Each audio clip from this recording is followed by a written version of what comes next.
In this example, you're going to see how to make a REST API call using OAuth token. So first you have to get OAuth token.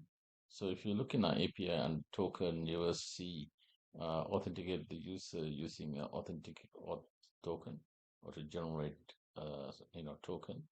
So first I'm going to this call requires a payload, and I'm going to go ahead and provide the username and default password here. And if you look at authorization, we don't have any authorization set here. And I'm going to go ahead and say send. And once I do this, it's going to give me a token. And you can see username, validity period, refresh token. You will need this refresh token later with this refresh call if you want to generate a new token using that.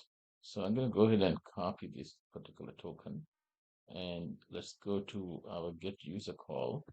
So I'm going to go ahead and go to our get user call, and you can see I already have the token selected, and I'm going to set this token as my call. I'm going to go ahead and use that, and now you can see I'm able to get information about the user using this particular token.